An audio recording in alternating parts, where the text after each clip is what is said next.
Finally, an adequate harvest. How'd it go? I found tears in Kaguya's world. The space curvature exceeds 16. Oh, we were supposed to wait to harvest that world. Anything over 10 in the space curvature is an abnormality and must be reported immediately to the clan. That is the law. That she's chosen to disobey means how very out of character. Oh, Kinshiki, make preparations to depart. Right. Whew. This episode started slow, but it got fire at the end.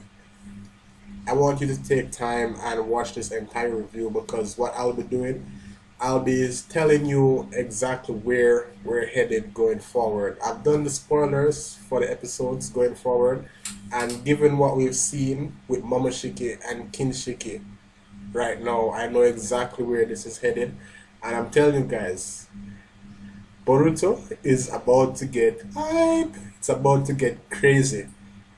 It's time for my Boruto Next Generations episode 15 review. Ikuzo!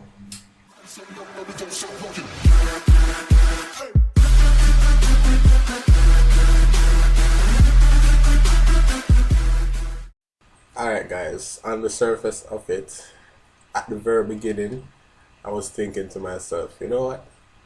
I don't like this episode very much. And before you guys click off and say, this guy doesn't know what he's talking about, let me explain myself. At the very first part of the episode, I was thinking about something.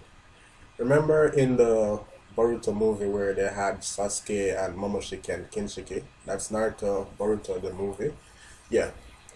I don't remember seeing Sumire Kake. Perhaps she was there, perhaps not. Because, we wouldn't have known her at the point, and she would have been more of a fledgling character. I'd call her that. Fodder. Someone you don't really pay much attention to. So, my thoughts were that, you know what, she wasn't going to be there. And starting the anime, I was saying, alright, there's something that we need to achieve.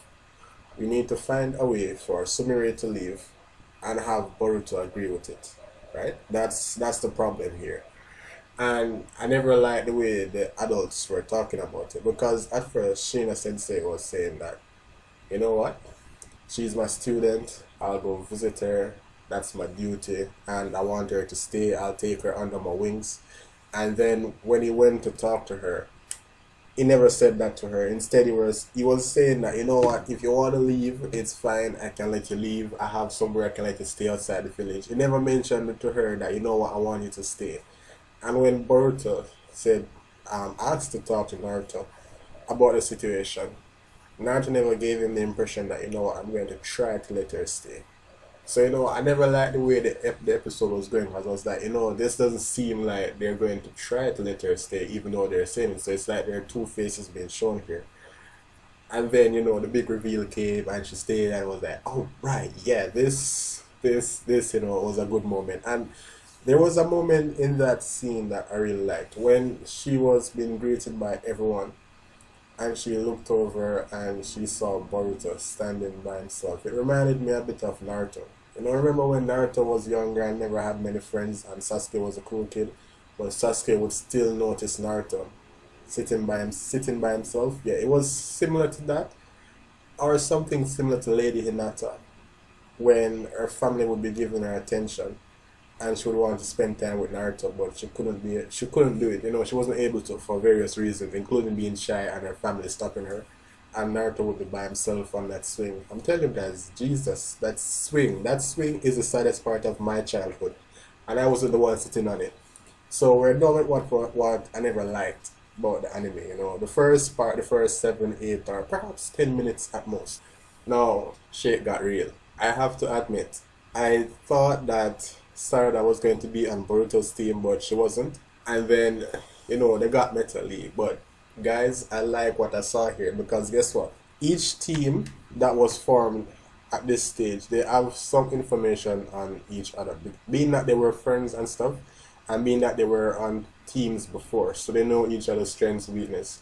And when it came to Boruto's team versus Shikadai's team, I love the way they implemented things. You know, when Metal Lee was about to go get the flag, and they said, "Yo, Metal Lee, everyone's watching," and I was like, "Oh shit!" And he got white, and you know, because he can't really work under pressure. And I'm thinking that for his character development, this is something the author is going to fix, you know, going forward in an important moment. But we won't focus on that now. And then Chocho just bitch smacks him off that podium. I was like, oh damn, because I like Metal, you know, he's a cool guy. I like the way that they were using each other's weakness. And then when they were expecting that, you know what, these beast scrolls, because you know that Inogen has the beast scrolls that Sai has. So when Inogen, sorry, was doing the beast scroll and they were just destroying them, and Bert was like, you know what, these guys are not that important, you know, they're the lesser guys. And then the way that Inogen used that trick to have it explode in front of Mitsuki, causing a diversion and giving Shikadai the chance to use the Shadow Strangle Jutsu. I can see their Shika Ino Cho. Yes, Shika Ino Cho. I can see that combination coming quite nicely for them in the future, because you know the teamwork is there and it's their first time working together. But then the way that Mitsuki gets out of it, it's ingenious. Like, I never expected him to shoot a kunai from his mouth. I know it can be done, but I never expected him, because he's not even getting yet. I'm telling you, these guys are crazy. These guys aren't even getting as they, and look where they're training. I mean, they have more potential than the last generation. I can see where this is going towards the end of the episode, but I won't focus on it too much right now. And then, you know, just straight up, bitch slaps the podium, takes on everything, and Bertie takes the flag. Bertie team for the win. Yeah! The crowd goes wild. Woo! The crowd goes wild. Yeah! So yeah, I was happy the way that happened. Not that Boruto won, but the way they fought each other, using each other's weaknesses and using their own strengths. I really like that. And then the class rep came and she said, you know what guys, I'm staying, and everybody was like, woo, party. Yeah. Now let's get to the more serious part of this episode. Following my video, I did a video on the spoilers going forward, and you know, I've been re-looking back at the Naruto Gaiden series, and you know where it leads up to the movie and stuff like that. Something very important is starting to dawn on me. These guys are going to be fighting Kaguya level enemies going forward, because there's something that Momoshiki and Kinshiki said that, you know, it really dawned on me. Because towards the end of the episode, I'll take you in steps getting there. Just a minute to really explain what happened going forward. We saw that Naruto left the village, though I think it was just a clone, to go and speak to Sasuke, and Sasuke was saying that the Gozo Tenno can help him get closer to the dimension that Kaguya was in. And we know that Sasuke can travel between dimensions with his Rinnegan. We know that Obito as well can do it. So we know they're searching for Kaguya's dimension. And he left a message for Sakura saying that he's sorry and stuff like that. But what happens next is what's really important, because we see Toneri, and I can't recall since the anime started seeing Toneri open his eyes, and I think that's because this is hilarious. I think that's because Hinata took them and gave them back to Hanabi. Now, let's get forward to what Toneri is saying. He's saying that those two gods will land soon, and the moment he said those two gods will land soon, two people came to mind, Momoshiki and Kinshiki. And then you could see those, they seem to be shooting stars, but we know they're not shooting stars, but we'll call them shooting stars for now. We see two shooting stars traveling through space, and they stop somewhere.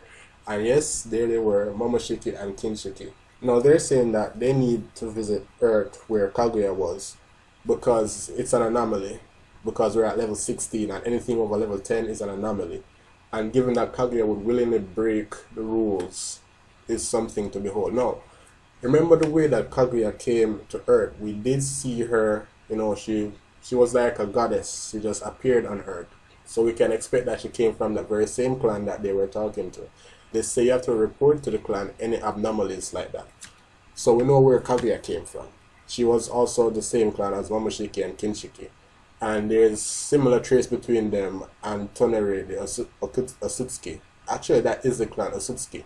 That's the same clan as Hagoromo and his brother. The same people that sealed Kaguya, large sage of 6 parts, Hagoromo Osutsuki. Yes. Now, why is this important? In the Naruto verse, well, in the Naruto series before, I wouldn't say Narutoverse, but in the Naruto series before, we know that the main rival at that point was Naruto and Sasuke, but we did see them having to work together to take down an even bigger foe in Madara and the Ten Tails and stuff like that. Those guys were the ultimate enemy. Those guys were the people who you were to beat. And afterwards, we learned about the Tensei Gun. That's the eye that Boruto has. Now, I'm thinking that the main rival, or the main enemy, sorry, for this series is going to be the Sasuke clan. That's my take on things. So that is why everyone has to be so overpowered. So we're going to be fighting the Sasuke clan. Now let's look at where we're going forward from here. I want you to take a look at the spoilers for episodes 15, 16, 17, 18, 19. I think there will be a bit of some fillers here and there, but we're headed into Naruto Gaiden, right? Naruto Gaiden is coming, guys. The link in the description for the spoilers is there. So Naruto Gaiden is coming. And this is important because we know that Naruto Gaiden takes place. And guys, there has never been a better time to watch the Boruto series. This hasn't been too much of a review, it's been more of a discussion where we're headed. I will make an actual video for that because I've been thinking about it yesterday. I was like, I'm going to wait until this arc is finished because I want to take a look at Boruto as an anime on a whole. His first arc is over. We know that Sumire has stayed, and I'm happy about that. It would have been so dangerous to have the Gozu Tenno in someone else's hand. And yes, the Gozu Tenno is still there because we know that Niue is connected to Sumire's left hand. And we know that Gozu Tenno is the project name for summoning Niue. So guys, this has been my Boruto Naruto Next Generations review of episode 15. Like the video if you did. Comment for more because I have some stuff I want to do on the actual anime because I like what's been happening and I want to take a summary of everything. And I think that going forward, if you haven't been watching Boruto as yet, guys, the time is now. Thank you guys for watching. It's been Mangarees.